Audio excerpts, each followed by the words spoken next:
Okay, we're recording. Amazing. How's it going? How's it going? It's going great.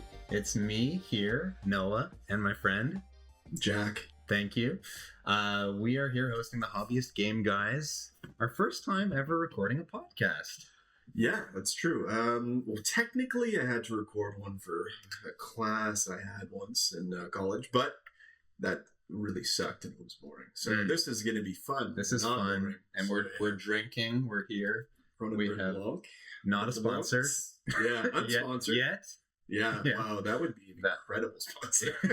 If we got sponsored by Kronenberg Blanc, we just quit, right? Yeah. Take the money and run. Yes.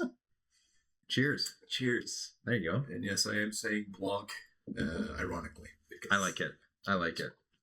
So what are we doing here? How do we know each other? And what are we talking about? Cool. That's a lot of questions. Yeah, what was the first one? What are we doing here? we're recording a podcast. Specifically, this is our first episode 1, and we're gonna get into some games. I like it. Yeah. Well, I figured, as far as I know, there are not any other video game podcasts on the internet hosted by two white guys. So I thought, whoa, we're cutting. I think so. I think there was a real need for this. 2026 hit. The world's in shambles, and we're like, you know what? They need us. Yeah, this is God's work. We heard the call. The bat signal is out. We're like, let's go. So that's what we're doing. I think we've known each other for almost 10 years, actually. Holy shnikes. Yeah, 20, I think it was 2017.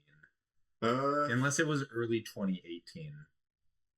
I think, no, 2017 sounds right. Because it was, yes. Because we were working in the same retail location. Yeah. And there were some people there we liked. Mm-hmm. And there were some people there we didn't like. That at that time, it probably could have been like a sitcom, I think. Oh, yeah. That place. With that crew. I mean, when everyone's like a 20-something, debauchery's going around, yes. It's happening around us. Yeah. We're going to get to that. No, we were just watching it happen. We're watching it go down, and people make really bad life choices, which is always fun. Yeah. On the outside. I remember there was one party that I was invited to, and I went, and as soon as they pulled out the hard narcotics, I was like, I think I'm going home. I think I don't want to be here if the cops come, if shit goes down. That's really what it comes down to. Like, do whatever you want, but don't implicate me in something that could be, be arrested or. Yeah. I don't want to see it. If I see a cop at the front door at a party, it's on my house, I'm going out the back window. Yeah. I'm not even going out the door. I'm going out the window. It's like noise complaint, and you're just like in the bushes. But yeah, and I think at the time, because we didn't know each other, and we were just kind of probably bitching about work and stuff, but yes. I think there came a time where we were trying to figure out what kind of nerdy shit each other was into without being too obvious about it. Yes. And I remember there was one conversation we had where you were like, man, yeah, I wish there was better RPG video games out there, kind of like D&D, but and I was like, yeah, I don't know, there's this cool game like Divinity Original Sin 2. It's pretty cool. Yeah. That stole years from my life. That game. I got so deep into that thing.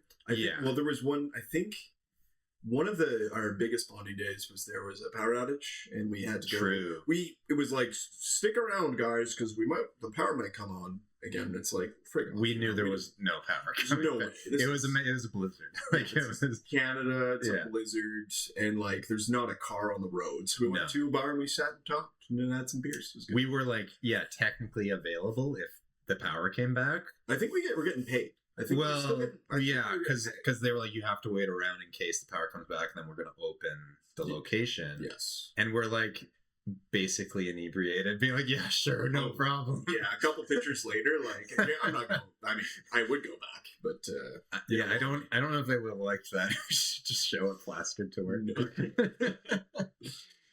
Yeah, but that's how we know each other, and we've been friends since then. We definitely have played quite a bit of video games together, including, but not limited to, Baldur's Gate 3. Baldur's Gate 3. That took a lot of time out of our lives. Yes, it did. Yeah. Also on we've D&D'd We've both played as player and dungeon master. This is true. This is true. You have done more DMing for a bigger group too, which is always I am not a forever DM, but a near forever DM. You're a mostly DM. Mostly DM. Yeah. And I do like it a lot. I do like running games and stuff. I prefer the homebrew games are a lot more fun to run because it's your own stuff, it's your own world, but it's just so much more work. Absolutely. Yeah. One I'm DMing right now is going to slowly, because it's an old school module where it will slowly descend into homebrew. Like that's how it's designed. It's like once you complete this, there's this whole other section. You have this very broad framework. I'm like, this is going to become a job. Like this is gonna get intense. It is. It's a labor of love. Like it was so good during like pandemic times when it's just like I have nothing to do.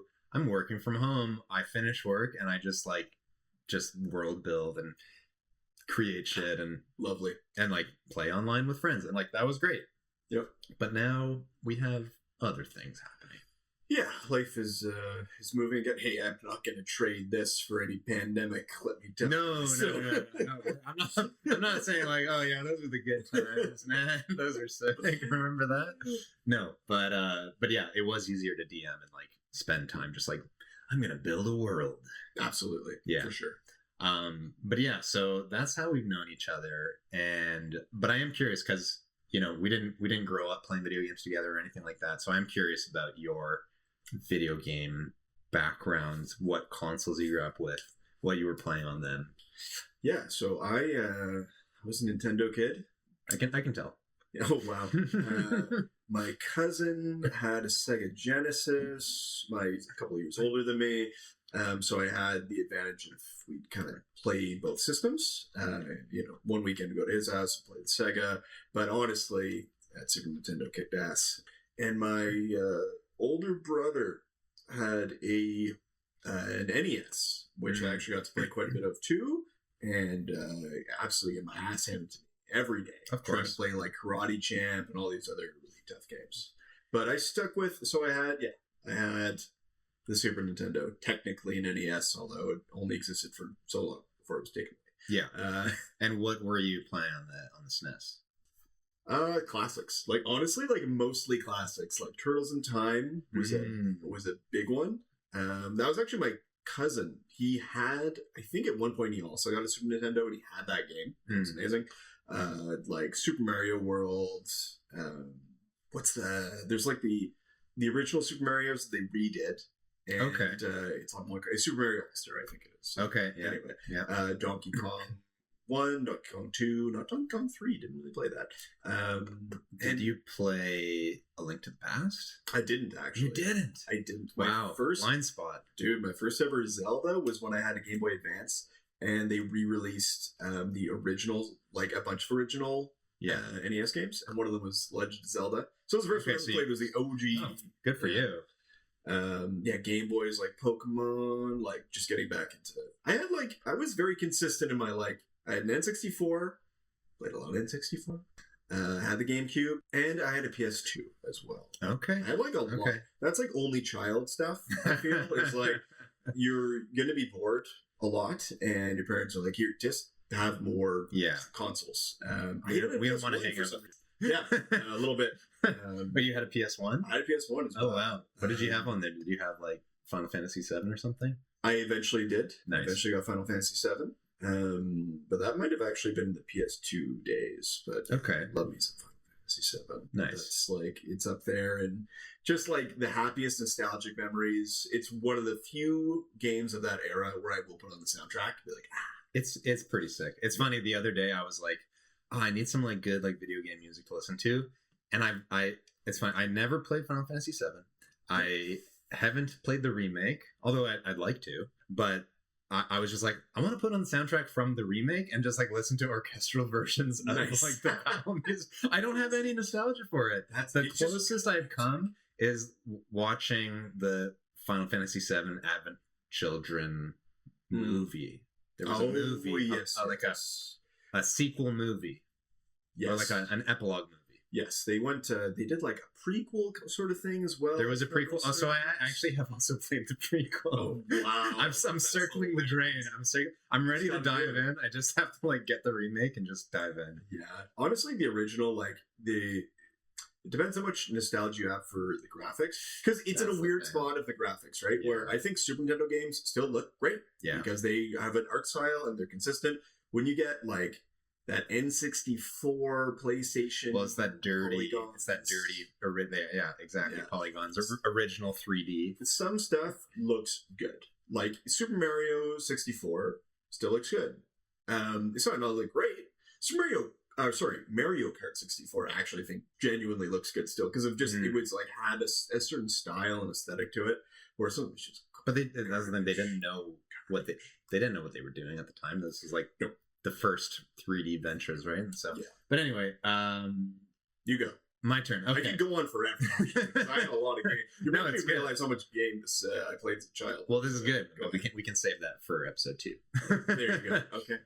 So for me, not too dissimilar actually. So there was an NES in the house, but again, I was like older siblings were mostly using it. I do remember playing some original Super Mario 3 was. I mean, it's a beauty. It's. You can't touch it. It's untouchable. It is untouchable.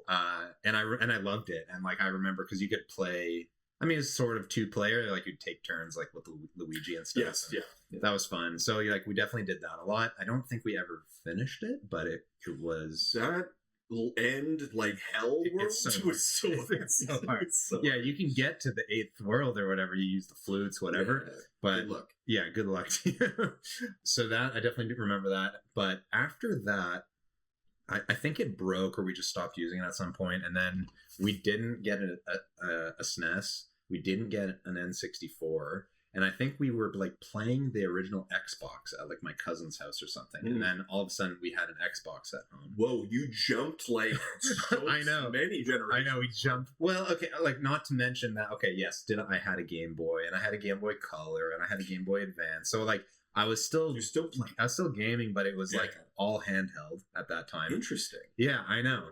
I think it's because my older siblings kind of fell out of it. Like they weren't doing it so much. Yes. And then, so I had the handhelds going, and then, the Xbox showed up because I think we played it at my cousin's house, but I was like, where's Mario? Like, can I play Mario with this? It's only your Master Chief and your shooting thing. It was a little too adult, I think, for me, my age at the time. Yeah. Because I think I can see that. Like, that's what they were going for. They're like, we're not Nintendo. Here's Master Chief and like Ninja Gaiden. So you can cut up zombies in leather. I must bring up something which I neglected, and it's terrible of me to have forgotten this. So my dad was like a computer guy in the early 90s. Like he was on the Microsoft, the Windows 95 call-in launch team. Like we're launching Windows 95. We are like, you're on the phone dealing with like people that don't know how to use a computer because it's 1990, not 5 yet, I think. This was his job. At one point it was his job. Yeah. So we always had like a top of the line computer for back then, right? Yeah. So when I was 3 years old, he's playing Doom, and I'm watching him play, and he would let me play a little bit, and that is stuck in my head more than anything. When everyone's watching, like Arthur, the Aardvark, you know, and I'm like, this sucks because I kill demons with my dad, you know. So that kind of gave me a little bit of a weird perspective. That explains a lot about you. No wonder. Okay. So the Xbox appeared in the house. I was like, yeah, where's Mario? And then suddenly GameCube also appeared in the house. And that like blew my mind. GameCube's awesome. It's funny because I feel like now everybody's like, there's GameCube is like kind of mid, not so many. Those people are wrong. There's a lot of bangers on the GameCube, right? There are. Like, the best controller of any system. I stand by that to this day. I don't know if I'm ready to die on that hill with you because I think we have come a long way. Like, if you've used one recently, you might be like, what is this C-stick? Like, why is it the way that it is? But it did have really good shoulder buttons. It had those adaptive yes, haptic they were doing that before the PS5. And it was just like ergonomically, like really comfy for your hand. It was like, way better than the Xbox controller. Especially. It was a brick. Yeah. It was huge.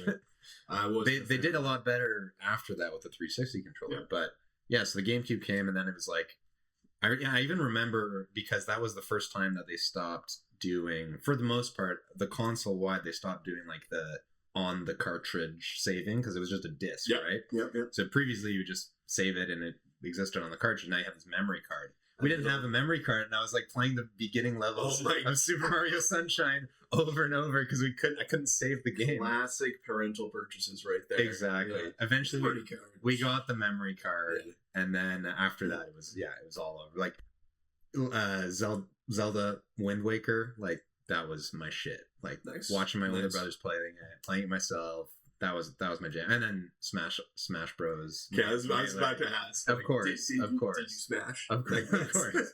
I remember, it was nonstop. It was amazing. Like, and we didn't know what, like, we weren't on, I don't even know if we had internet at home. We might have, but it was like wired or whatever it was. But like, I didn't know how to unlock Mewtwo. I didn't know how to like get these characters, or even what characters were in the game. That was actually something that I think upcoming kids, and even kids right now, are gonna miss, is like the genuinely just playing stuff and things happen. Like you're unlocking everything just because happenstance. Yeah, you did something. I really want to beat it with this character. You happen to kill something at the right time, and then you unlock something. It's like, whoa, totally. And it's that thrill of the unknown, which you don't get it. You would go to school and be like, "Yo, I got Mewtwo," and they'd be like, "What? Mewtwo's in the game?" Exactly. Like, yeah. And there's Marth, but it's a guy it's a different guy with a sword, and he does fire stuff. Yeah. And you're like, I don't even know who these characters are, but they're sick. Yeah, Marth and Roy. Yeah, Marth and Roy. Nobody knew anything about Fire Emblem. No, Fire Emblem. It's like, and even these days, I don't know people that play Fire Emblem games. I was always tempted to try one out, like download it, like a translated version, be like, let's see what this is. Well, I mean, I've actually now played a lot of Fire Emblem. Really? Yeah, I have. Yeah, cool. You're learning things. Wow. We're learning on this podcast. Yeah. But I've gone. I haven't played I've gone through a lot of them. I played like some of the Game Boy Advance ones. Mm-hmm. I really got onto it. The only reason I did it because I had a 3DS. In the 3DS, I got Fire Emblem Awakening, and that was an awakening because it was it was great. Not to mention, there's like, they got sexy anime bit, whatever. We don't need to go there. A different kind of awakening, maybe. But it was really fun. Like, story was decent, but like I really liked the actual combat and stuff. Yeah, cool. So yeah, I've gone, but we can talk about that another time. Okay, fair enough. But yeah, so really GameCube was like the beginning of like console stuff. Nice. And then after that, but that was like the main, and then got the Xbox 360, and but now we're into like modern gaming and like that's like 20 years ago, but we don't need to talk about that. And now it's I have a PC, and the old PC gaming master race deal. Mm-hmm. It's like I used to be very against it. Instill in my mind a controller. Your keyboard, and I play games with my keyboard all the time, but your keyboard is for typing. It's for word processing. And accessing like files and things of that nature. A controller is to play games. So I struggle sometimes when I'm like, with a mouse, it's like an FPS game. The mouse it's better, but it's better in a boring way. Like it's the controller is more fun. It's more efficient. It's more efficient. It doesn't feel like you're playing a game. It feels like you're writing an essay. Yeah, it's not the tactile. That's GameCube controller. It's like I'm playing a game with this thing. I guess it's awesome. You don't get that same feel of slamming the R and L buttons as hard as you can with like. It's true. Mouse, It's true. It's not the same. Yeah. So you have a PS4 though. I do. It's currently sits unplugged, and nice. I even bought I can't believe I've done this. I can't believe I've done this, but I've rebought quite a few games on my PC. Yeah, I say PC. It's a little laptop. It's a gaming. Yeah, well, I don't know if I'm in a similar position, but in a way, last year, and we'll get into this when we start talking about the games that we played last year, but I bought myself a Steam Deck. And you fancy lad. Yeah, I'm a fancy boy. I got myself the OLED. That's awesome. Yeah, and like that also changed the way that I game, because like my laptop, it can handle some stuff, but like sometimes I can almost cook an egg on it. Like it's just like, it's a laptop. So to have like an actual dedicated handheld to like play the games on that I would just be playing on Steam anyway, it's amazing. And so I have rebought games. Like I'm like, oh, I had this on Switch, which you can play handheld, but the Switch is it's like, it's from 2017. Let's just put it that way. So now like I can actually play it on like a nice big screen. You lose some of the portability because it's like a big device. Yes. But like I still took that on my trip to Asia. Like, yeah, it was sick. Actually, now you say that, it makes me, I need to come up with a reason. I don't know. I need to like fall into a bit of money so I can buy one, because I can't just, I've used up all my like good buying stuff myself points with my wife. So I don't know if that's possible to get a Steam Deck at this point. Might have to wait till like 2027. Yeah. Sorry. Yeah. It's you know, it's an investment. It is, but it's not one that will ever pay money to you. So it's an investment in fun. But yeah, that's definitely where it's funny because, you know, as we go and talk about the games that we were playing last year and stuff like that. Yep. I was looking at my Steam recap from 2024 and 2025 and comparing, and it was like, I played like 8 games on Steam in 2024. And then it was like, you played like 24 games in 2025.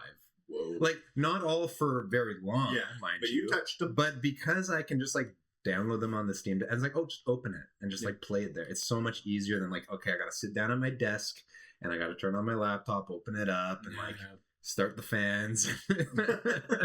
Yes, the fans. Those mine actually just died. Like that undercarriage for your laptop. Like it wasn't a good one. Oh, like this. Yeah. The like the fan that also elevates and does all that business. Yeah. Mine wasn't a good one, but it died. And I'm like, I've worked this sucker to death. I think you did. Crazy.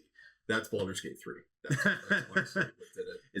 It's just the fire. Oh my god! Yeah, when Larian puts fire in a game, watch out, dude. That when I was playing, to go back to Divinity Original Sin 2, when I was playing that thing, like I had to make sure I did a no fire build. If there was oil, I would move it off the map, you know, because that was the end. As soon as I got some fire, there was one level that was like on like an oil rig of some kind. You might remember that. There's just like guaranteed fire. Yeah. And I was like, this is it. This is as far as I can get. Yeah. Just couldn't move. And then there's necrofire and holy, like, geez. They just, I actually want to go and play Divinity Original Sin 2 again and do like all magic elemental builds, because physical. Yeah, well, that's the thing. Physical is too good. Yes. So I want to try the opposite. Yep, totally fair. But I might kill my laptop. It's a shame. You gotta do it, I guess. Yeah, when that was a game, I actually, on the flip side, I originally had Divinity Original Sin on my old laptop, which was a piece of garbage. It was great for the time, but it was a piece of garbage. That was what the fire killed that laptop. Yeah. So I rebought Divinity Original Sin 2 for my PS4 when it came out. They made those controls, it was sublime. I was shocked. Yeah. I was shocked at how good it was. And again, controller worked for that thing. I actually played, Divinity Original Sin 1, I played a lot co-op, like local co-op with controllers, split screen. The split screen aspect wasn't great because you don't see that much, but it was pretty playable. Like, in some ways it's even better. You just hold A, it loots everything. You don't need to click on. The looting was It's nice. So much better. Like, why can I not just like hold down my mouse and it'll... And they didn't even fix that with Baldur's Gate 3. You know what? We talk about Divinity Original Sin 2. Maybe we do like a co-op run. Maybe we stream that sucker. Sure. That could be fun. Yeah. Because we're both extremely knowledgeable of the game. Oh yeah. I mean, we've played it a lot, but but doing just elemental, that would be super difficult. Like, well, it depends on the difficulty level we play. Well, tactician. Obviously. Like, I can't do less than the hardest mode unless the hardest mode is instant death kind of thing. Yeah, with that build, I think we're nerfing ourselves too much. We gotta try it. That'll be the fun part. I think it's fun. Yeah. I like the challenge. If there's no threat, we're playing D&D, there's no threat of death, then, why am I playing? Yeah. Just like hit the win button. Yeah, that's why we're playing. I'm running the Tomb of Annihilation, and sometimes you almost get annihilated. Yeah. So other than that, I guess one thing I do want to also talk about. So obviously we like RPGs. That's pretty obvious. Oh yes. But what are the other stuff? What are the other genres that you'd normally go for or don't go for? Okay, so I'm always on a quest to find the best D&D style RPG. I like tactics. I will play JRPGs, but I just struggled to get into them as much with the standard running across the screen to slap each other in the face. Yeah. But the thing is, like, I love Final Fantasy VII. So it all depends. It's like, how much can it suck me in? There's all sorts of factors. And sometimes, like, a game can be, it's like everyone reads a book and they're like, this is amazing. And you just pick it up and you get, 100 pages in and you're like, I'm just not feeling it. Like, yeah. And that's how a lot of JRPGs hit me. Not a lot, but like a few that I picked up. I'm always looking for the perfect D&D style. Very tactical, extremely like I like grid-based combat as well. I like that kind of game. See, this is why I think I'm going to get you into Fire Emblem, because it's extremely tactical, grid-based. You're playing with mages and knights, and I love it. It sounds like Final Fantasy Tactics I really, really liked. There you go. So if it's in that style, it's then exactly in that style. Oh well, then I'm yeah. Some of them are better than others, but I think like there's different kind of jumping on points depending on what era you want to play. Like I think like the Game Boy or even the DS, like the Shadow Dragon one, that's really good. The Game Boy one, that was a remake of the NES ones or whatever. That one's good. Yeah. And then the one on the GameCube is actually really... one on the GameCube and then the sequel on the Wii. But the GameCube one is supposed to be really hard, but also really good. And I've played a little bit of it on emulator, and it is pretty good. Okay. So that might be a good one to try. I would definitely try that. That's okay. This is a tangent. But we'll discuss this post. In post, we'll discuss it. And we can talk about it when you start playing it in the future. Yeah. As for any genres you don't typically play? I play a little bit of everything. I'm trying to think of something I really don't play. I don't play generally in many new platformers, like stuff that comes out these days. Okay. And that's mostly just because I don't have a new Nintendo console, and Nintendo are the ones who know how to make platformers. But yeah, like, first-person games, shooters are fun. I like combat with swords, everything like that. It doesn't have to be, like, tactical's fun, but pretty open. Oh, I won't do a walking sim. I won't do any story games. I love to read, and I think that's why. I just like, I got an imagination. I like to feel like I'm talking shit about people who like walking sims. Not at all. It's just not for me. Yeah. I've had some people try to get me into, what's it called? It's like, it'll come back to me. Don't even worry about it. Okay. You go. Go ahead. Okay, sure. So genres I like. So I think, we overlap in terms of like, obviously CRPGs, like classic computer RPGs from Western style. Yes. I also do play a lot of JRPGs. I like that. I wonder if the audience will hear that. Yeah. It's organic. This is yeah, that's what you want. You don't want to be too stilted. No, this is not a professional operation. But yeah, so I do like JRPGs a lot and tactics games.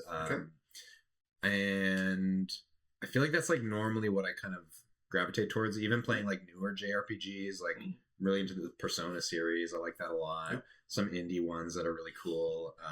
Stuff we might talk about later. We'll see. But Other than that, I don't mind. I like puzzle games too. Like I think puzzle games can be pretty fun. Cool. I play with my wife sometimes. We'll do some puzzle games because it's like a bit more chill. Other than that, those are kind of what I normally go for. What I don't usually go for, I don't normally go for shooters. Just not my thing. Yeah, totally fair. I suck at them, and I realize that maybe you need to play them more to get better at them. But it's just like painful to the get good part. It's so painful. Competitive. That's what I want to do. I want to do like a COD style game. The competitive multiplayer, I'm not into. Cooperative multiplayer, I'm all about it. Very fun. Yeah, like we played a bit of Helldivers too. And like I like it, but I suck.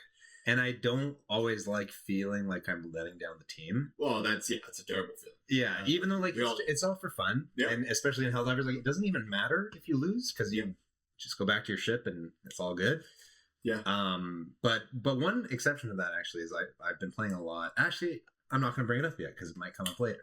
It might come up later. Ooh, okay.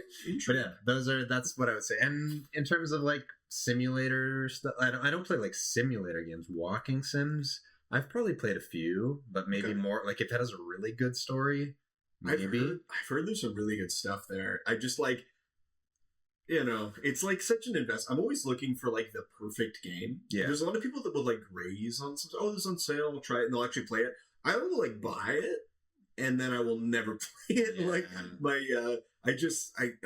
it's the getting it. I have a big issue with getting into anything. Like if you're gonna teach me a board game, I am always the most like reticent, like, and then I will get into it so hard, and maybe that's part of it too. But it's like learning things. Yeah, like there's an investment, and like you're like maybe a little resistant because if you don't like it, you're like, well, why did I even bother? Yes, that's been an issue in the past little bit, or it's like an investment where you think you're doing well, and then you suck at the game. That can be a thing. Yeah. So, but that's probably it. I mean, I've played some action games.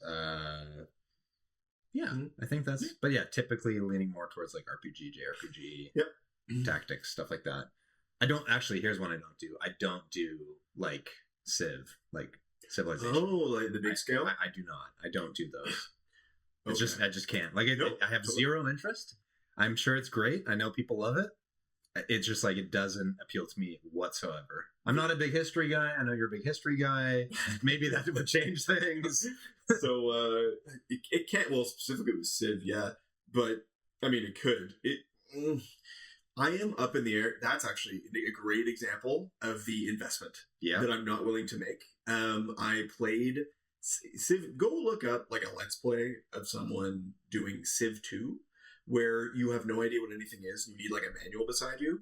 I decided one summer that I was going to get into it, and I got deep into Civ 2, and it was like you needed to just know what the building was. If there's nothing to tell you, it's like a glob of pixels, and it's like kind of orange and green, and it's like, oh, that's a farm, and you just. Yeah. I got so into that frigging game on that on like my ancient university laptop.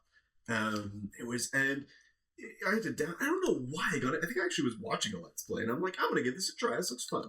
But ever since that, I played Civ 5 because it was very user-friendly, which also kind of isn't what I want with those games. I want... Oh, beer. Here we go. Beer club. But, like the getting into that, like the investment to learn about those games and really get into the minutia of like the good builds, and it's such an investment. Yeah. And if you're just not interested in the first place, don't even try. It's just the prospect of like sitting down and like, I am gonna manage a civilization. I have no desire whatsoever. Rome Total War. You ever play that? Nope. Okay, Rome Total War is like, I love Rome Total War, but I haven't played any of these 4X, like whatever they're called. Like I have not. It's more, I'm thinking of the large-scale battles, which are different. So managing, like, Rome or whatever country or pre-country, tribe or whatever you want to do, that is, like, not the best part of the game. It's, like, the actual battles, but, everything kind of leads up to that, so... But it's just, for me, I want to have that fantasy of, like, I am playing this one character. I'm playing... Totally understand. like Bartholomew the Bard, Yeah. and like that's my character, and then I maybe have a few allies, and that's it. I don't want to be like I'm managing a battalion of Roman legionnaires, and that's what I'm doing tonight. Makes total sense. There's games that I forget the name of it because I never actually played it, but I've heard about it, where it's like large scale combat, but you also like get your dude. You get to go first person. I'm like, I think that might be my optimal game in a lot of ways. Okay. But I have not nerded out so hard as to actually find the game. Yeah. I just saw someone playing it online. I used to work with a couple like hyper nerds who were telling me about it. But then it's like it's not like a big title. But I would think it would require big money to make such a game. Yeah. At the same time. Anyway. I have a friend who's into that kind of thing, so I can do some research and maybe give you a suggestion. I don't know if you need that in your life, but I might. I definitely don't need it. I mean, that's the thing about this hobbyist podcast is none of this is necessary, but it's a nice to have. That is the one term from work that I like. Yeah. When the world is burning around you and you can just escape a little bit. Isn't that what we all need? Mm-hmm. On that note, why don't we jump in? I mean, I don't even need to go into like the goals of the show. This is what the show's about. This is we're just talking about stuff we like. Mm-hmm. Maybe we'll talk about some games we played that week that are new, old, whatever. Yeah. I'm not the kind of guy that like buys the latest like big game and plays it right away necessarily. So if I'm playing old stuff, we can talk about old stuff. If you're playing old stuff, like whatever. Yeah. And that's great. So let's explain the next. Okay, so this is I mean, I do listen to a lot of video game podcasts, and I like lists. I like lists. I think lists can be a little bit of a crutch because sometimes people are like, I don't know how to make content, so I'm going to be like, this is the top 10 apples to fry. It's like they just come up with like bullshit for sure. lists. That's did you ever hear? You're just young enough. You're just, was that the right term? You are younger than me by how many years? 4? 5? I'm 31. 4. So do the math, folks. There you go. I thought you were still 30. I turned 31 in December. Okay. So, but you ever watch like Screw Attack? Which is, I don't know what that is. Okay, it's not porn. First of all, it's in Screw Attack was like they still are. No, they're not around anymore. But it was all top 10s, video game related. Everything they did was like Screw Attack top 10. Yeah, and it was really, really good at the time. But it's like you eventually just run out of top 10s. Yeah, you're gonna run out. I mean, you scrape the bottom of the barrel. Yeah. But they did it in a really fun way. Good people talking, but eventually, well's going to run dry. Yeah. You can't do that forever. And we're not going to do it forever, but I do think this is fun. Is personal. And it tells a story because we're going to talk about our top 5, not 10, top 5 games that we played individually in 2025.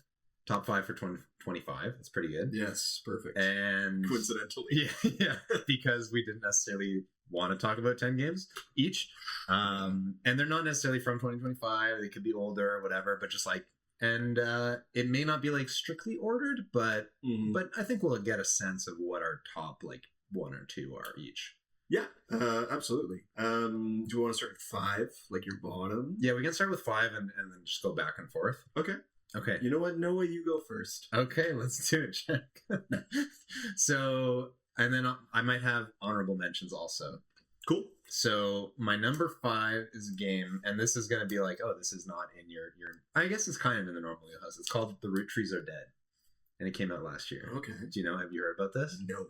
It's really cool. Can you repeat the name? The Root Trees Are Dead. The Root Trees Are Dead. Yeah. Definitely haven't heard of this. so I'll explain it a little bit. So it's set in like the 90s, like early internet.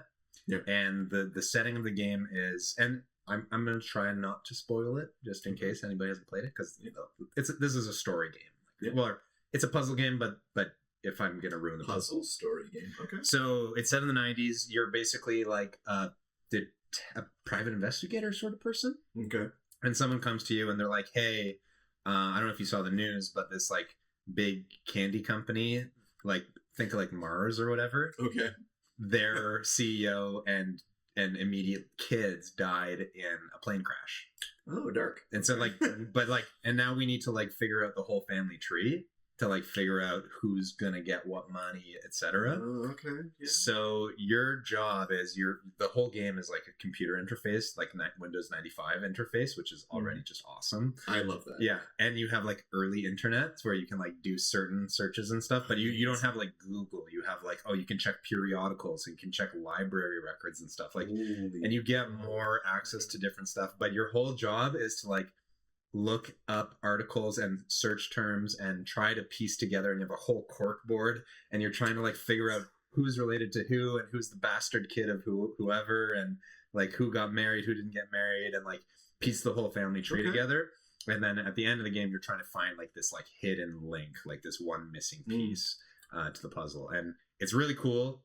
It's not that long, but it's just so, I loved like the cyber sleuthiness of it. And you're like reading articles and you're like, I'm going to look up this name. And then you like look it up and you get an article and you're like, oh shit, like I found this thing. Yeah, it was really fun. Not a super long investment.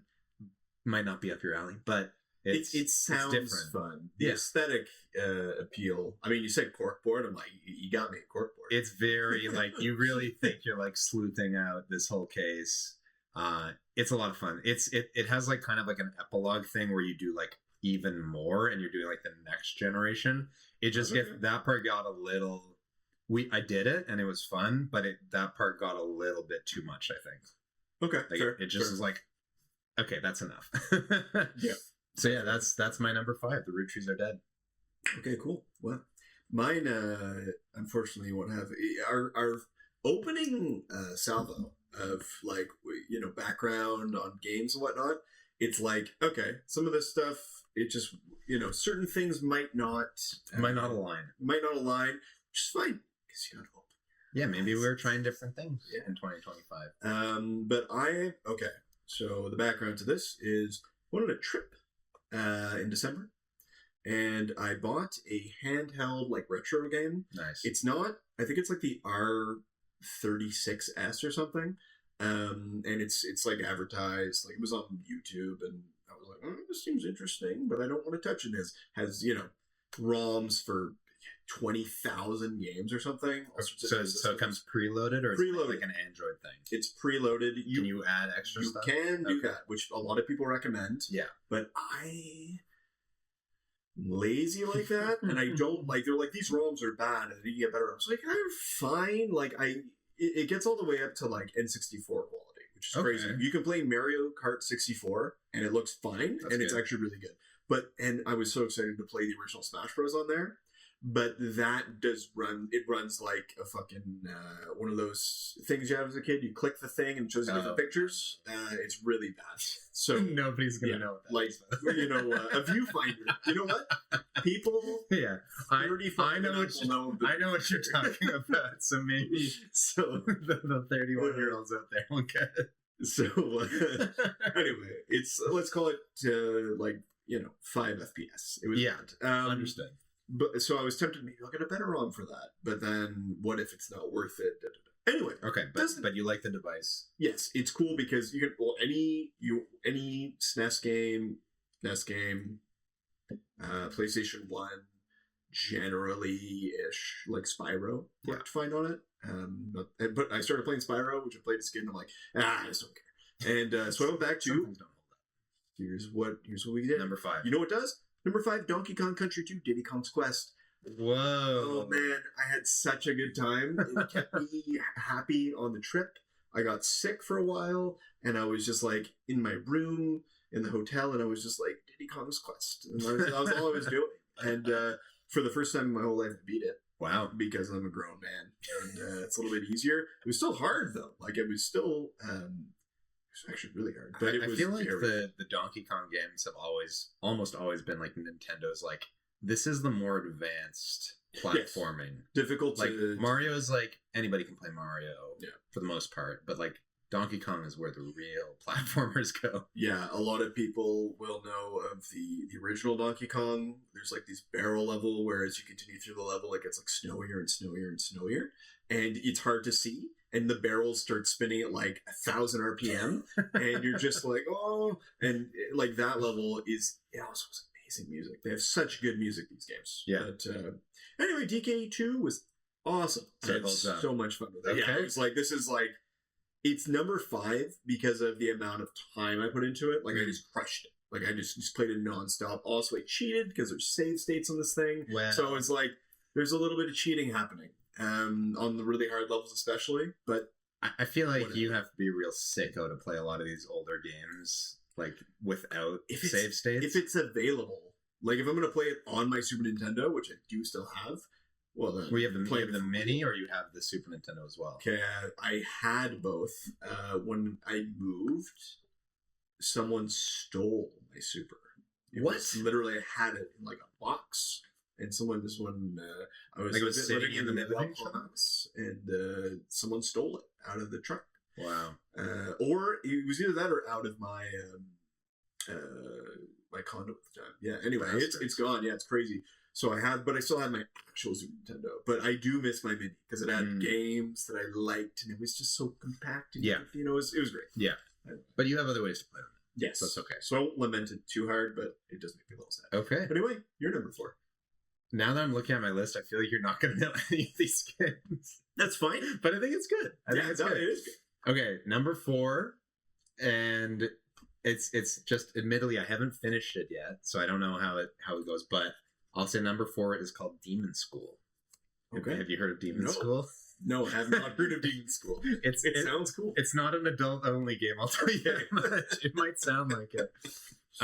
It is actually a really cool game. So it's like, it's honestly hard to describe, but you're basically playing as a university kid or college kid, whatever, and you go to an island, like a school on an island. Okay. And you're from a family of like demon hunters, and you have a prophecy that like there's going to be the apocalypse and it's generating from this school. So you're going with full knowledge like, hey, I got to go stop the apocalypse, but nobody believes you when you go, and you start uncovering like what's actually happening, and you go and fight demons, and it's pretty fun. And the combat's very unique because it's like you have a party of 4 and you can change up the party members and stuff, and it's grid based. But it's like you basically, it's almost it's tactics. Like you choose what each of your teammates is going to do every turn. Yeah. And then once you're happy with what you've chosen them to do, you hit like go, and then they all execute their moves at the same time. So it feels like they're all like working in tandem, like teamwork. Interesting. And you can do like combo attacks and stuff. And it is really fun, and the combat's pretty quick. And what's nice about it is as you're like planning out your turns and stuff, you can also just like hit B and it'll undo your last move. So each round you can undo whatever, but once you've like locked in, you've locked it in, and then you have to do the things. That sounds so. It's like a little tactical. It's What's like the view where you like? It's like asymmetric. Yeah. Okay. Asymmetric. It's asymmetric. Yeah, and it's like really nice. Isometric, yeah, asymmetric. Shit. Yeah, isometric, but it's like really nice, beautiful pixel graphics. I love that. Big fan. And it's fun, and the writing's really good. It's like very cheeky writing. It's like nice. It's not like Marvel cheeky, like not like everything's a quip. No, it's not like quippy, but it's like zany and funny. Okay. Kind of. It's like giving a bit of like levity to the sort of serious, like we're in the apocalypse, but the main character just like thinks it's awesome because she can kill demons. Okay. Yeah. I like that. Yeah. So it's fun. I don't know. You might like it. That sounds cool. Actually, I like that. Yeah. So that's my number 4, Demon School. Nice. Yeah. Very nice. So this is 2025, right? The game I'm about to say is definitely my number 1 of 2026. I've been playing the shit out of it over the last that's big words for like 2 weeks. It's because it's dark. It's Warhammer 40K Dark Tide, the Left 4 Dead clone. So I got this when it came out because I've been in and out of Warhammer, because it's a big commitment. I like some of the books, but sometimes I get bored of it. Not so much bored of it, but it's like so vast that it's like I gotta step back sometimes. Mm-hmm. There's so much going on. Anyway, but this is like a Left 4 Dead style game in the Warhammer universe. It's really well made. Personally, I think that. I think people might disagree. There's not a lot of pay. There is no pay to win, actually. There's pay for certain cosmetics, which you can still get in game if you have enough gumption to do it. Yeah. But yeah, it's just really fun. It's to play with friends. Like I had some. I have some friends who for the last I'm gonna say like I don't know. 10, 12, 14 years. We play Left 4 Dead 2 off and on. You know, it's just like, hey, let's all get online and play. Haven't seen each other in a while kind of thing. And we're like, all right, this is great, but what if we tried something else? I'm like, well, I played Dark Tide before, and I played without friends, and it's just one of those games which is better when you're mic'd up and you have people. Yeah. It's like Helldivers 2 in that thing. So played that with them quite a bit. And then I started playing without them because I got into it again, and my skills. It's like I left it for long enough that I came back and I was like better. Like it was like, oh, I'm better at this game, or it got easier. That is also possible to nerf some things. Could be. But and they improved stuff like a little, in terms of customizing your character, things like that. So it's fun, and I've been playing the hell out of it. I'm getting back into Warhammer lore a little bit more. Okay. So it's this is in the 40K. Warhammer 40K universe. Okay. Warhammer Fantasy I don't have time for the reason of I already do D&D. Like, I can only be involved. There's only so much. Yeah. And like, but hold on, this is hobbyist. This is the most hobby. Well, I've got. I mean, hey, if you want it, like my audiobooks, I do some 40K books. Okay. I do some. I've been doing the Driz novels for D&D for a long time. There's like 8 million of them. I've done Red Rising this year. I did the entire Red Rising series this year, which is intense and more. It's like more. It's 40K-ish in a few ways, actually. Anyway.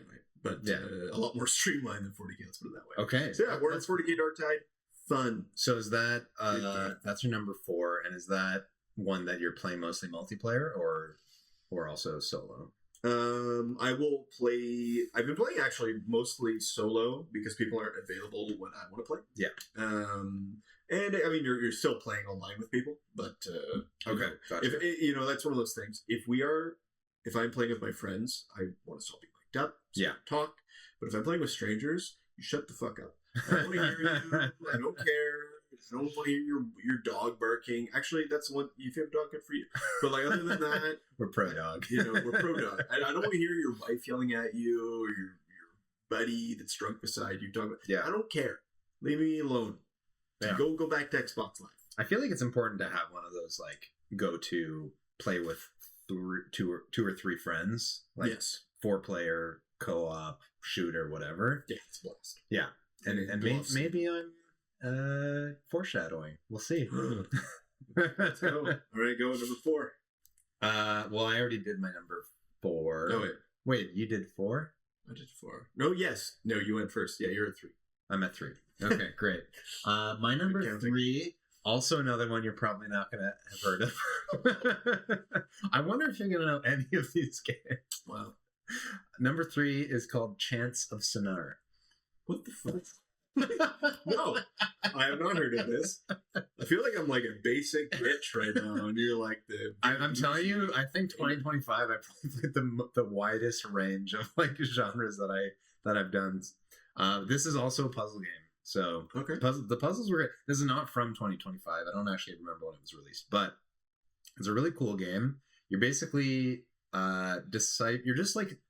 you just wake up in the middle of it, like it's in medias res, if you know. Yes. I know my Latin. Your Greek stuff, your Latin. But yeah, you just like wake up and you're in a world you don't, and like it doesn't tell you anything, and there's just like people talking with like text bubbles above their head, and it's just like random glyphs, like random characters. It's languages you don't know the language. Okay. And what you're doing is you have to decipher the language through context and people talking in different screens and stuff. It's almost like a point and click adventure game in a way. Okay. But you're going around and you have to decipher the language, and you have a little notebook, and you'll have like a picture of a verb or a noun or whatever, of like kind of like a drawn image, and then you have to like put the glyph of the character or of the what you think the word is or the letter or whatever, and you have to stick it in there, and then it'll like lock in really satisfyingly if you got it right. Nice. And that's the whole game, and you have to decipher 4 languages, I think. You're like you're falling asleep. It's multiple languages. It's not only multiple languages, it's multiple like syntax. So sometimes the verb comes before the noun or after. Yeah. You can't even do English and French, man. You have to be a little bit of a linguistic sicko, I think, to enjoy this. Oh my God. It is really cool though, and it is also like the art style is really pretty and it is fun. I think if it was 3 languages, it would have been the 4th one felt a little bit too much for me, I have to say. Okay. But because you do it so fast kind of at the end, sure, it just feels like, okay, like, do we really need this? And there's a story and stuff, but it's like the storytelling is really creative, and because there's really not a lot of like exposition or anything. Like you're just learning about the world by being in it, which I think is really cool. That is the best type. Yes, that is, or not the best type necessarily, but that is a very good way of having a story. Just actually being immersed as opposed to getting exposition dumped in your face. So yeah, a lot of puzzle games for me this year, I guess. Man, you're into smart people games. Puzzles. Don't worry. Number 1 and 2 we're gonna go back to shooty kill. Oh, okay. Yeah. I'm gonna stick with my immensely nerdy bent here. Okay. And it's got to be there because it is my number 1 Steam of 2025 with 51% of my time. I have a feeling I know what it is. Baldur's Gate 3. There you go. It's always Baldur's Gate 3. It's been, I think if I go through this thing since 2023, it's my number 1 game each time. And I didn't even realize. I think, wait, was it this year there was the expansion? No, the final update? Yeah, final patch 9. Was it this year? Yeah, I think it was this year. Okay, yeah, so I did that and I beat because you got the extra. Oh, wow. Yeah, because I'm fucking wow. Snubball. And I don't do anything under honor mode, man. I don't play, like... You're a sicko. I'm a sicko. They need to release Baldur's Gate 3 for everyone to just... I guess maybe they have done this at this point, but just start, release, all the code, the source code. And no. They should. They add, there's, a mod editor or whatever. People... Yeah. But it's not... I need people are working. I've seen, there's things that are working, but it's going to take time. I need an officially licensed, Descent to Under Mountain in the Baldur's Gate. I don't give a shit about your motion capture for, or professional voice actors. Give me the text. I prefer voice, so maybe give me a shitty voice actor. I don't care. But, all that stuff is amazing. Baldur's Gate 3 is amazing for that, but just give me epic crazy battles. Give me a good story I can dig my teeth into, and just make it in this engine, which is awesome, with all the classes and... Oh my God. Yeah, it's really fun. But I don't want to talk about it anymore. It's consumed my life for years, man. It's years of my life. It's stolen from me. I found an off ramp because, it was just when you start the next playthrough, you have to start questioning, are there other games I should be playing instead of just, replaying the same game over and over again? And it is just so fun, right? It's just so fun to jump in. Guess my hours. Oh, boy.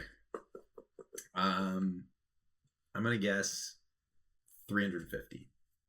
Not even close. Oh, no. Not even close. No. Keep going. 700. No. Oh, not even close? Not really, no. So we're in the 4 digits? Yeah. Oh, my God. 1,500. 1,255. Oh, wow. Wow, that's crazy. Yeah, but I beat the shit out of this game. And I sure hope you beat the game. I still can't bring myself to go through a full evil playthrough. Every time I try, I literally just have I guess I'm a paladin at heart. I just can't. Once I kill the Grove in the first act, I'm oh man, and I just don't want to play anymore because I'm a bad guy. Yeah, it's just it does feel really bad. Yeah, the game makes you feel bad. They did a great job. Which is funny because I'm sure it stopped a lot of people like me from doing it. I see the achievements team. I know. I'm just not doing it. Yeah. Stop. You're lawful good. You're lawful good at heart. Man, I think I'm more of a truth patrol. I just can't be bought by Satan. Fair. All right. Man, that's crazy. That's a lot of hours. Yeah. I don't want to talk But about that's Baldur's Gate 3 at number 3, right? Yeah. I like it. Number 2 for you. Number 2. This one you might actually know. And it is called Risk of Rain 2. Never heard of it. Okay, I don't know if you're gonna know any of this. It's really fun. It's speaking of co-op shooter. It's a co-op third-person shooter, sort of like in the vein of Helldivers. Fun. It's roguelike, so like a roguelike, run based, and you're getting different items, different power-ups, like as you go in each level and stuff.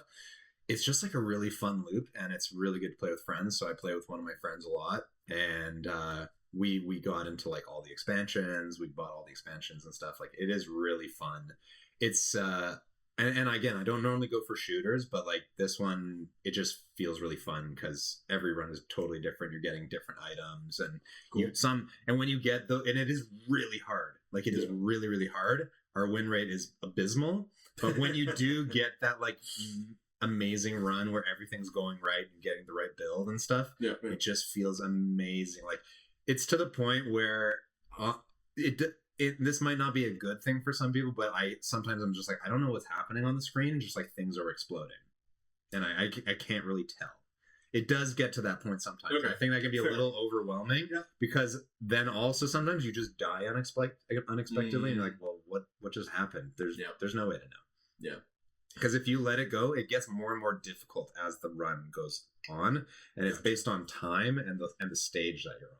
Yeah. So if you're and you can loop, so you can do like longer runs. So if you're going and going and going and looping, like it just gets out of control. Gotcha. Yeah, but really fun. We put a lot of hours into that. That was like kind of like my go-to multiplayer game this year, and you'd probably like it because it's a good kind of co-op like shooter multiplayer. I like a roguelike most of the time.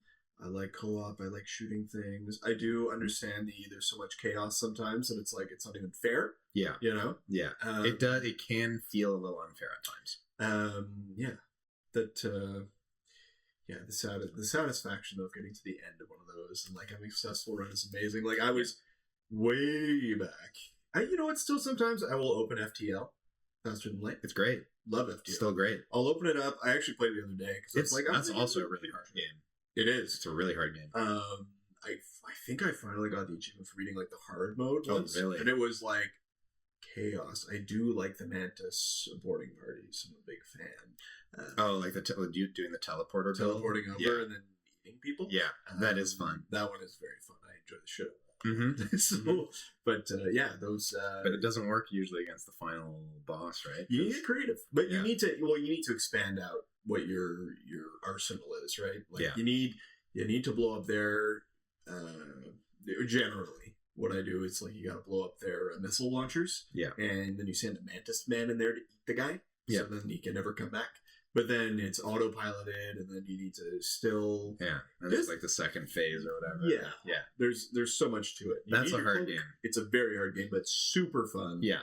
I was playing the other day, like trying to do hard mode again. I was just like restarting. I don't even give it a chance. Like this is the first section went poorly. Restart. Yeah. You just like you usually get a good idea if you're like, oh man, I just lost so much like hull health or whatever. Like no, it's in like thirds. I'm pretty sure it kind of displays it, and it's like once you if you lose your first third, you're on the first screen. It's like just forget about it. Man. You're dead. But that's not Risk of Rain 2. But Risk of Rain 2 is really fun, and you're going to these different planets, and you're playing as these kind of fun like they're called survivors because they're all survivors of like your shuttle crash or whatever, and you're trying to like get back home. Mm-hmm. The monster designs are really cool. Yeah, it's fun. It's a fun game. I think you'd probably like it. Yeah. I think I will actually look it up. That one you might look up. That's my number 2. Okay, my number 2. You know what? I would taste your own medicine. Well, you're gonna know the title, but you're not gonna know the game. Dungeons and Dragons, Dark Sun, Shattered Lands. So I only semi know about this because I've seen it pop up in your. You're playing. Yep. Jack playing this. So So tell me about it.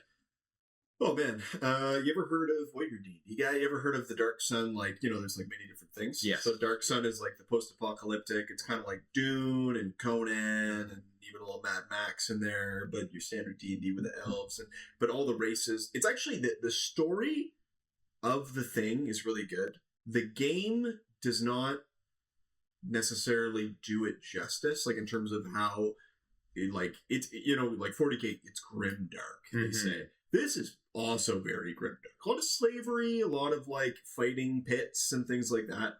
It's really cool, and the aesthetic. It's like there's metal is very scarce. Like I don't want to sort of spoil the D&D aspect of it because like the whole world is really interesting.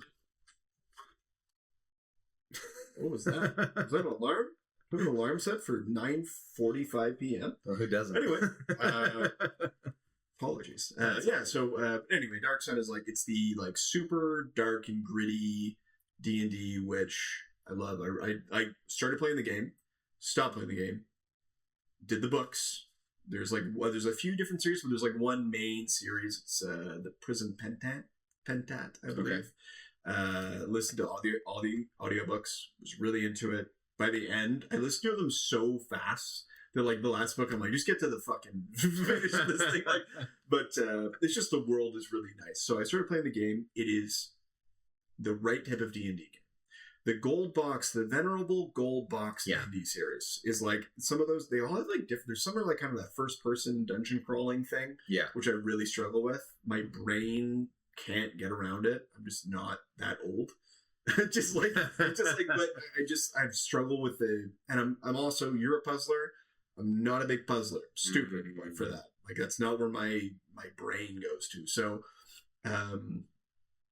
so this is like a top down, you start, it's turn based. I'm like, this is like very ancient Baldur's Gate. Yeah. Like it's really similar in that vein. The graphics are kind of cartoony. The story is fine. It's kind of fun. It shows you like a little piece of how Dark Sun is with the elves are essentially like stereotypical gypsies in the desert. Dwarves don't have hair. That's the big thing about the dwarves. They have no hair. Wow. It's turning a trope on its head. Exactly. Well, the whole thing is like the bad guys won. And this is the world that exists because the bad guys won. Nice. That's sort of how the Dark Sun works. So the game itself is really fun. I really like the different spells and unlocking. You're playing essentially. I think it's. I think it might be second edition AD&D. Okay. So the rules are different than what I'm used to. Yeah. And the spells, but everything's classic. Like shooting fireballs, and fireballs are always fireballs. So they're always the same, and they're always great. Different classes. There's like a gladiator class, of course. There's half giants, which are super, super, super, super OP. Mm-hmm. There's psionics because it's like Dune, so there's got to be psychic powers. I am a big psychic power guy. I know. I love it. Well, in our other friend's D&D campaign, I'm playing a psionic sorcerer. Incredible. You're playing that game, by the way. I know. I'm jealous of it. It's cool. Yeah, and maybe not as cool as back in the day, but it's still cool. Yeah, it's still cool. Yeah. But that sounds really fun. Yeah, it's a good time. You need to adjust to it though, because there is like there's a manual. Like when you start the game, it's like open the manual, but it's actually a good manual, and it gives you even background on like what the different enemies are. Sometimes you're like fighting a lizard thing, and you look at the manual, like, oh, this is like a reptilian overlord. Yeah, details. So that's cool. I've struggled with getting into some of the older D&D based games. Not these ones necessarily, but like Baldur's Gate 1, 2. I have to say, like I couldn't get into them just because like when you go from 3, it is a wall because you're like, this is just a different experience. Like it is. It's a very different experience. I know they're some of the best games ever made. It's just a hard wall to break through. It's a UI thing. It is, right? We're conditioned now. Yeah, you need to break, and I did the same. I had the same thing. Like I luckily played Baldur's Gate 2. Never played Baldur's Gate 1, but I played Baldur's Gate 2 before Baldur's Gate 3. Yeah, but even then, I needed to break through that UI wall, and I spent time. I'm like, I'm gonna get into this, and I did. I managed to do it, and I enjoyed the shit out of that game. But that was also a game where little tiny pixels would be an item that you would miss and it would fuck you over later. And I was like, I had a wiki open while I'm playing it, which I don't like, but I understand it, and I did it anyway. Okay. Yeah, anyway. So your number two, Dark Sun Shadowlands. Very cool. Yeah. All right. Number one for me, this one you might actually know or have heard of. Oh. So I'll lead you into maybe set a little false trail here. You know Diablo, right? Mm-hmm. So you know Greek mythology, right? Yes. So like, what if you had a game that was kind of like Diablo, but instead of Satan and stuff, is it Hades 2? It's Hades 2. Yeah, you actually know that one. Yeah. I played the shit out of. Hey, turn that off. Hey, I'm gonna turn that off. You should leave this in though, because it's kind of fun. All right, sure. Go on. I played the shit out of Hades 2. I loved Hades 1. I played the shit out of that as well. Thanks. And I think Hades 2. So, if you don't know, Supergiant Games are the developers of Hades and Hades 2. They have made several other games. They've never made a sequel before. So, this is the first sequel they've done. Yeah. And I think they've succeeded in a lot of ways, and they maybe failed in some other ways. But the ways that they succeeded is that mechanically, it's phenomenal. Like, it's so buttery smooth. The combat's amazing. The roguelike elements are amazing. Like, the builds, the boons, the gods, like the character designs, the voice acting, the music, like everything is really, really good. The only thing that drops the ball a little bit is the story. Really? I thought that game would be like Story King. So like, it's cool, and I really like what they're going for. It's just the ending was not. It just felt like it really kind of dropped the ball. Endings are hard. And I'm not going to go into it because it's a new game and people might be playing. And I could play it. You might play it, and I think you'd really enjoy it. But I think that, they dropped the ball with the ending a little bit. But ultimately you're playing a roguelike or a roguelite, whatever you want to call it. So, and the music is just like this. Darren Korb is the guy who makes the music, the composer. Yeah. He's on another planet making the music for this game. Like, really? It is absolutely unbelievable. Have you ever heard a rock song that has flute in it? Probably not. Probably from the 60s. Well, maybe. Maybe. Like, it's so badass, and this guy is just like doing ridiculous things. You're like, how is this in a video game? How is this soundtrack? It's so good. And like I said, the combat is just like so good, and like I put, I think, over 100 hours in. Oh, shit. This came out in, like, September? How long is, like, one run? The runs are not necessarily long. Like, they get longer as you go, because as you're starting, you're not winning the first run that you do. Oh, yeah. Your first few runs are going to be short. Yes. But then, like, as you're getting to the point where you're able to get to the final boss and die or win, probably about an hour. The runs are about an hour. Okay. Yeah. And then you've got like your home base where you can talk to your buddies and learn their backstories and, romance options and stuff like that. Well, there's romance options. Yeah, there's romance. I don't expect that. There's romance options. You can go to the bathhouse with people. Like, it's not like it's not graphic. No. It's not graphic. It's mostly implied. Okay. But it's great. It's I don't know. I don't know what else to say. Like, I know a lot of people were turned off by the ending. They actually patched the game to change the ending. That's how divisive it was, and I'm actually a little like, I'm a little like, should they have done that? Like, if that was their vision for the ending, should they not have stuck with it even if people didn't like it? Like, that's the game. If you had put that out on the GameCube, you can't patch a GameCube disc. Like, that's the game. Mm-hmm. You know what I mean? Like, when do we say enough's enough and the game is done? Dude, that is a problem with our modern media, is people doing that. There's one. Okay, you like your JRPGs, of course. What's your level of Dragon Ball knowledge? Pretty high, I would say. That's all. I've watched a lot of it. Buu Saga. Yeah. Okay, you've got. Pretty divisive saga in general. Well, yeah, the animation's great. Yep. It's fun, but it's kind of the worst in some ways. It's very silly. Yes, it's very silly. To me, always, as it should have ended, it was Frieza. I like the cell games. I also like the cell games. Dude, I also like the cell games, but I mean it thematically.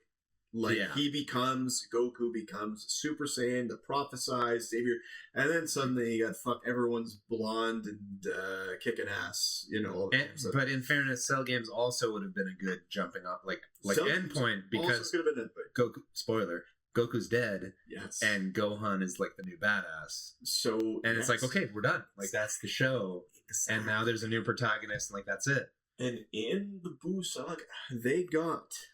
I believe what happened is, as the manga was coming out, they had fans vote on if it should be Gohan or Goku that beats Buu, and they voted for Goku because fans should not write the fucking show. Yeah. Sometimes, well, I mean, it depends. If anything, you look at anything made by like Disney, and be like, yeah, the fans should be writing this because Disney's terrible at writing this, but in certain things like this, where you have the original creator and your vision, you're like, the whole point of Dragon Ball Z is Gohan takes over the role of being Earth's protector from Goku, essentially. I know Kami's technically Earth's protector, but he sucks. He's old and Piccolo and whatever. And Piccolo can't fight for shit. So. Exactly. It doesn't matter.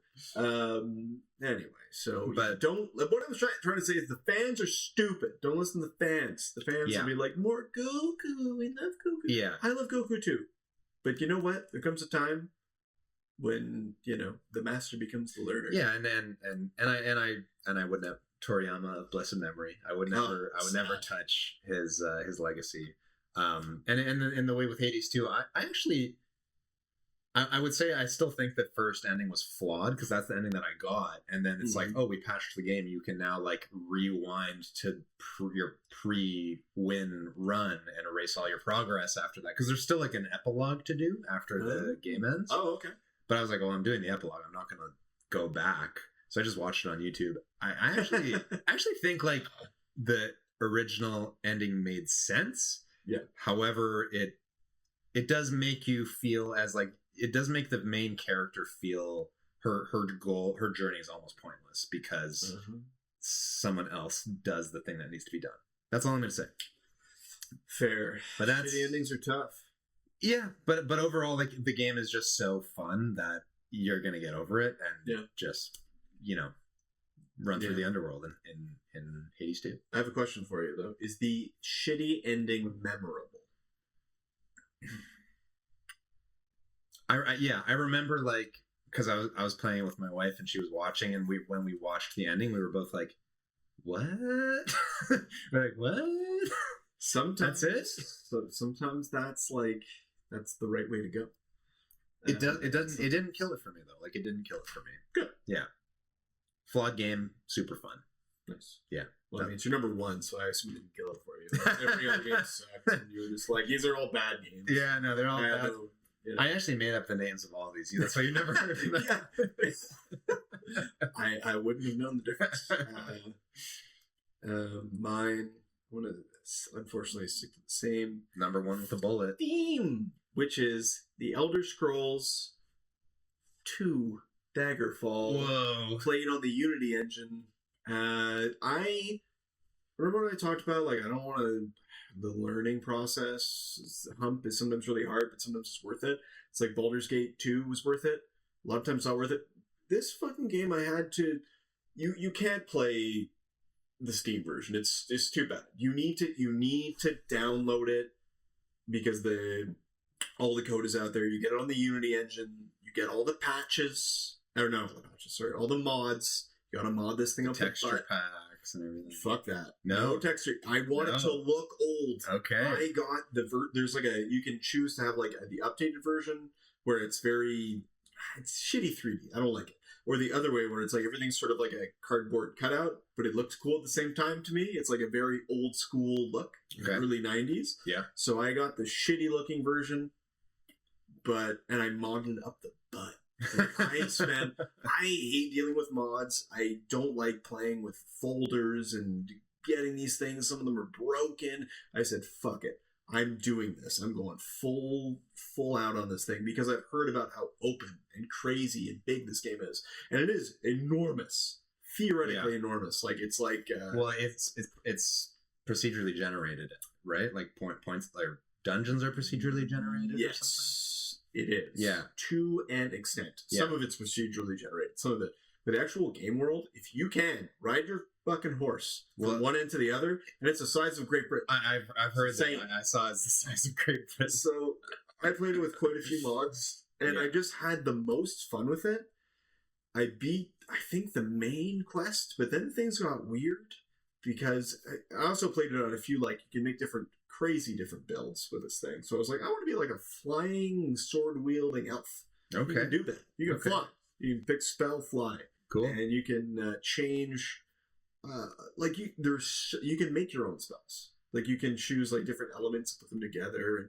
And anyway, it was such, like, a weird time in my year where I was just like, got home from work, I'm gonna go down, play this game from like 1994 or whatever, 5. Actually, I have no idea what the year is. I want to say 4.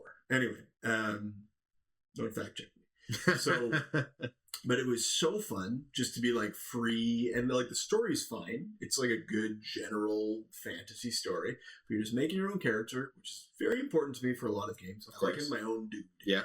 And just like adventure and having a good time and like following.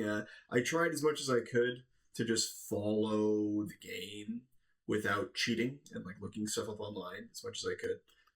Some of the mods also helped with that a lot. It's like, we're going to give you like the better quest pack. Some of these quests are shit. Yeah. So people, made different quests you could do. It was lovely. It was like a trip into the past. It was like, I assume, what playing Dungeons and Dragons was like back in like 1990. Whatever, That's fun. Because, people are always talking shit about, oh, you got nostalgia goggles on. Sometimes the past was just goddamn better. Having grown up in the 90s and seeing kids today and like glued to their phones and can't get away from a screen for 2 seconds, I'm like, yeah, it was nice when everyone rode bikes to each other's houses and played with squirt guns and played Pokemon. That was a better time for children than today's weirdness which exists. Yeah, that's a separate topic, but it is. Sorry, that was a tangent. The boomer soapbox comes out, but I'm no boomer. It's okay, but I think some of the classics are still classics, and they're worth playing. Yep. Like I can't remember which year, but I went back, played some of the older Zelda games like Oracle of Seasons and Ages. Mm-hmm. Those are really fun. Nice. I played A Link to the Past, like that game still rules. Super Nintendo, baby. Yeah, still one of the best Zelda games, and it came out in the 90s. It's crazy. Yep. But yeah, that's super cool. So we have a very broad list with no overlap whatsoever. No overlap at all. No. I mean, that's fine because because we're not talking about new releases, so that's going to widen the pool to everything ever. And then we didn't necessarily play that many games together that were like co-op or whatever. No, I mean, when we playing D&D a couple times a month, it's like, unless we both had, let's say Baldur's Gate 3 came out. Yeah. We would be playing together every day. Yeah. It would be always, it's like, who needs their day job? We could just quit the day job. And So that's our top 5 each for 2025. Mm-hmm. Super exciting. Yeah, most of mine came out in the 90s. They're still great. Evergreen. That's why it's in a gold box, right? It can't be bad if it's in a gold box. That's the title of the episode. Gold box? Yeah. No, it can't be bad if it's in a gold box. Okay. Yeah. That's a long title. Whatever. Welcome back, everybody. Back from a quick little break. So to wrap things up, or not necessarily wrap things up, but getting to the denouement of the episode now that we've done the main ticket item, but wanted to mention also any honorable mentions that we had from last year. We can bring that up now. Any games we're playing in 2026 in the first couple weeks, any games we're looking forward to in 2026 that are coming up soon. I'll go first because I have a couple of games I want to get back to and maybe a couple honorable mentions from last year. So Avowed is a cool game. Have you heard of it? Yes. I played that early 2025 and I liked it. Yeah. But I think it kind of falls apart a little bit in the end. Like I just didn't care about the ending at all. Like, and I didn't care about the choices I was making. It didn't feel like necessarily my choices mattered that much. Like they do matter, but it's just like I didn't feel fully invested in the world in the same way that I did with like Baldur's Gate 3. You know? Okay, fair. So, you know, it's trying to capture like the greatness of like Skyrim and Baldur's Gate and like really capitalize on that kind of energy, but to me it just kind of falls off, and like by the second half of the game I kind of just wanted to be over, and that's never a good sign when you're playing a game. I've heard a lot of mixed things about. Yeah. And it's on my like wish list of like when it becomes $20, I will buy it. You know? It's cool. It's cool, and I think the combat is fun, but and maybe this is just because of the build I was playing, because I thought, you know, I'm always playing like melee classes, whatever. Let's go full magic. So I had like a wand and a spell book. Cool. And it's fun, but it did feel really samey, and you're so limited to your gear when you just do a wand and a spell book. Like those are your only options, and like robes or whatever, but you don't feel like, oh, I got this amazing cool warhammer, and it's like I want to just use that though. Oh man, I that is an issue which comes up in a lot of games where it's like I want to be the knight that gets to wear the magic armor, the magic hat, or the magic helm, you know, the two-handed sword of death, you know.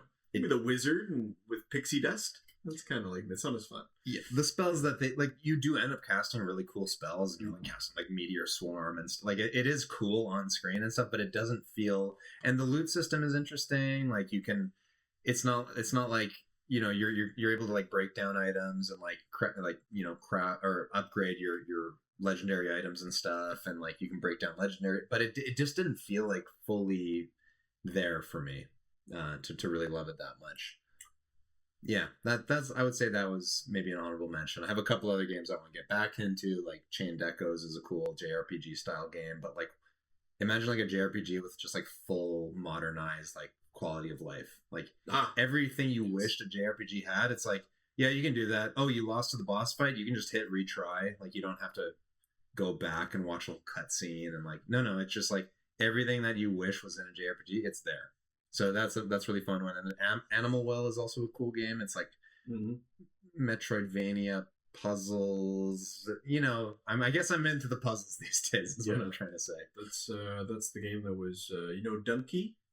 No, you don't know Dunkey? No. It's Big Mode, I think, is the guys who promoted that, which is like Dunkey is a big video game YouTuber who is a very funny guy. And I think that's like his. It's not. He didn't make it, but he's involved. Was the published it? Oh, okay. Under his company. Oh, cool. Yeah. So it's funny that you've played that because I considered it as well, and I might do that. I might jump into that one because that seems like something I could easily get my head into. It seems cool. Like I played it a little bit, and there you have these like aha moments that are like, oh my god, like you can do that. That's so cool. So I think that's a good sign in like a puzzle focused game. Nice. My honorable mention for the year is it? I got two technically. Okay. One honorable mention. It's much in the way people might hate me for this, so I'm reticent to even say it. But I thought you were about to say Resident Evil. No. So on that little handheld gaming thingy that I got with a bunch of ROMs, I'm playing Castlevania Symphony of the Night. Nice. And I like it. Everyone talks about it like it's the best game of all time. I think it's fun, and I enjoy it.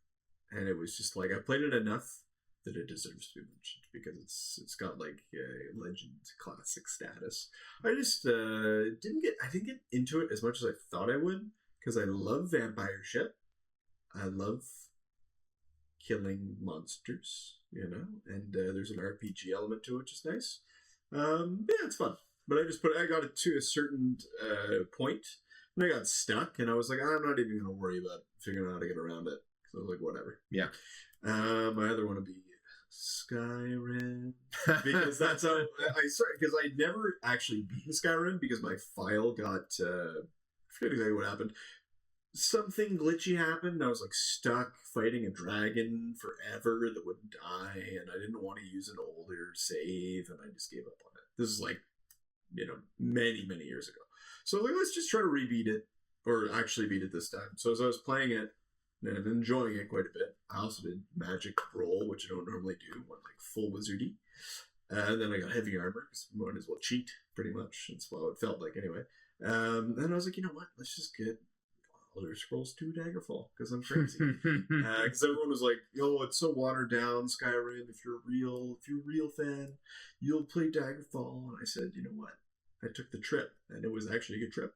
Yeah, I think there's a lot of toxic fan base stuff when it comes to Elder Scrolls games. Oh my god, yes. I've never I played a lot of Skyrim like everybody else did, and when it came out in 2011. Yeah. I played a little bit of Oblivion before that. I think that's kind of my Elder Scrolls fair experience. It needed to be a little bit deeper, is what people say about Skyrim. It's like as wide as the ocean, but as deep as the kitchen sink. And I understand where they're coming from. So yeah, I get that. Yeah, fair enough. And then stuff that we're playing into the new year. I'm playing good JRPG called Shin Megami Tensei 5 Vengeance. Ever heard of it? Jesus, no. SMT5. No, I've not heard of that. SMT5. So, if you know, have you heard of the Persona series? Yes. Okay. So Persona was originally a spin-off series of Shin Megami Tensei. And then it became quite a bit more popular, I would say. Okay. But the mainline games are still going, and they're just a little bit more experimental, less about, there's no like social aspects per se, and it's also like the combat's a little harder, a little bit. Yeah, it's a little bit more like, yeah, it's a little bit like darker and stuff. So I started playing that. It's pretty cool. It's a fun game. Yeah, definitely a lot of fun. And then, I want to get back into some of the other games I didn't finish, like I mentioned before. But yeah, and one game that I think you will be interested in, and you can look it up on Steam, is called, and it's not out yet, but I'm interested in it. I've wishlisted it. It's called Esoteric Ebb. And I think it's like, yeah, and it's like, it's like a point and click detective game, but you're playing as like a holy cleric. And I think there's like semi D&D kind of style combat and stuff, like maybe more light on the combat, but I think there is some stuff like that. But then there's also like this murder mystery thing that you're solving as a holy cleric. And that it just, I looked at it, I saw the art style, I was like, this looks amazing, like I want this, like I want to be solving a mystery in like Waterdeep. It sounds fun. That sounds very cool. Yeah, it's not actually like in the D&D universe, for the record. So yeah, I get you. But yeah, that's it for me. So my upcoming, I guess what I'm looking forward to playing is I have a couple where I've purchased pre-release, whatever. What's the word I'm looking for? Wish list? Nope. Where you buy it, but it's not actually done. Pre-order? Kinda. Oh, early access? Early access. There we go. That's the one. My brain is dying. Death Trash, because it's like cyberpunk, like sort of an isometric, looks really cool. I bought it, looks like in 2023. I'm still waiting for them to actually let it go. But my other thing is, I don't like to play unfinished games because I don't want to ruin it for myself. The only time I did that was for like Baldur's Gate 3, and it was okay because those guys were smart and they fucked with the story, so it was different.